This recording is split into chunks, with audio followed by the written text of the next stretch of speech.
calling all film fans, film fanatics, film lovers, filmmakers, and all wannabe movie people everywhere. Welcome to the 10th anniversary of the African American Women in Cinema Festival. That's right, these sisters have been at it for 10 years. We are in the Sapphire Lounge, sponsored by Bombay Sapphire, and we're going to be having an excellent discussion with some of our African American women filmmakers. And I'm your host, Abiola Abrams. I'm also the host of BETJ's Best Shorts.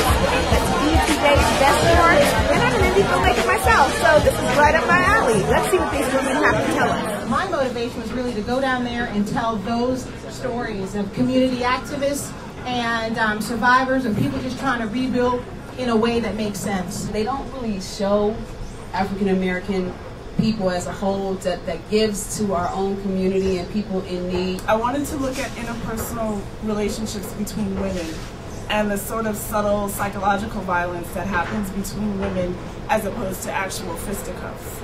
So that was the other thing, because I don't really see that portrayed very often unless it's specifically over a romantic, over a man, over a guy. And I think that there are other ways that we have, other things that we have conflict about, and it sort of can be very devastating, but very subtle. And as a child growing up in Bushwick, you just think that things are the way they are. And when you get involved in crime and things like that, you kind of just feel like, well, that's the way it was, I got caught up and that's it. But what I wanted to do was to illuminate the mechanism behind gentrification and the development and crime and poverty. So that was the inspiration to get answers for myself and for the people in my neighborhood.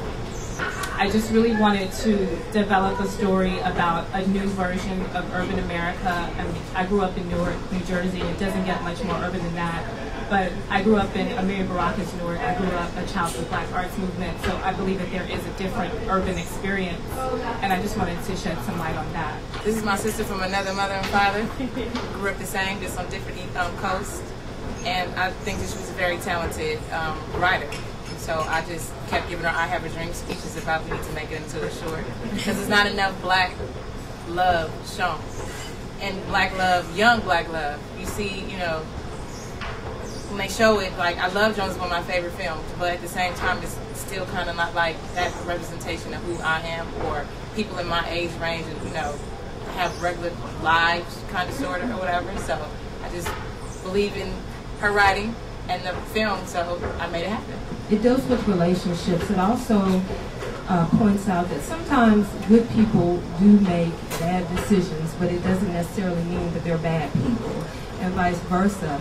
So it also has an inspirational message, a message of hope and encouragement, and that's my inspiration, first and foremost, God, and just the calling to do the work that I do.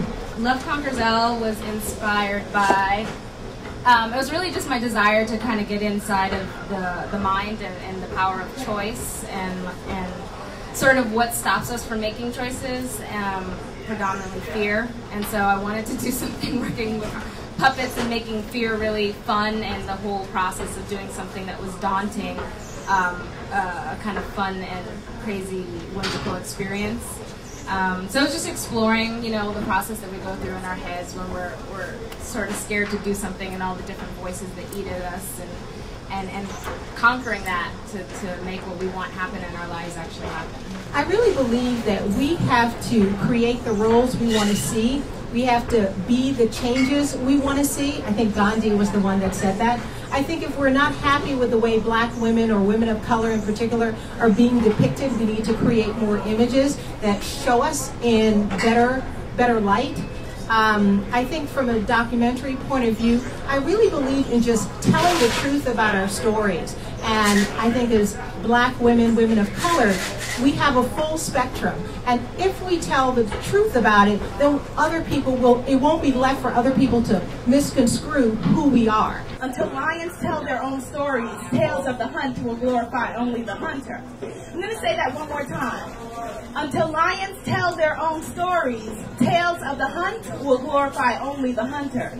And tonight I'm proud to be standing in a room full of lions, people who are telling their stories courageously and fiercely. Hey, it's Abiola Abrams broadcasting from Bombay Sapphire at the sensual and intelligent Sapphire Lounge, only for the grown and sexy.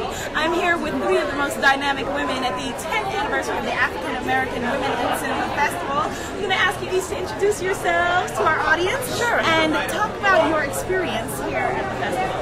Hi, my name is Yvonne McNair, representing Bombay Sapphire, and it's just wonderful to be involved with this type of event. I'm Tara Renee, founder, executive producer of the African American Women in Cinema. Very proud and pleased to be here with these lovely women. Thank you.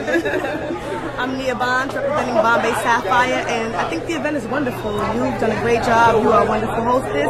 As an emerging actress myself, I think it's great to be in the presence of so many wonderful African American filmmakers, and I think we should definitely represent and do more stuff like this more often, way more often. Now, this was a fantastic experience for me. Why would Bombay Sapphire want to get involved? Because it's so wonderful to have you here. Talk a little bit about your interest in being involved with the African American Women in Cinema. For the brand, it's very important that we get involved with the community, and we saw this as a great opportunity to partner with a great organization that's been around for 10 years. So we look for these type of events to partner with. And Tara, what has their support meant to your organization? A whole lot, just in terms of just being there for us, supporting us every step of the way, and just I felt a real strong partnership and a real strong bond. Very, very much. Well, I am feeling a really strong partnership and really strong bond with these powerful ladies, and it has been unrivaled, may I say, to be here in the Sapphire Lounge at the African American Women in Cinema Film Festival. See you next time. Bye. So that is a wrap on a fantastic discussion at the 10th Annual African American Women in Cinema Film Festival. I'm your host, Abiola Abrams, and this was phenomenal. We spoke to our filmmakers, we found out their inspirations, we found out what is next, and most importantly, we all learned a little bit about ourselves. Join us next time for something even more spectacular. From the Sapphire Lounge, Abiola Abrams. See you next time.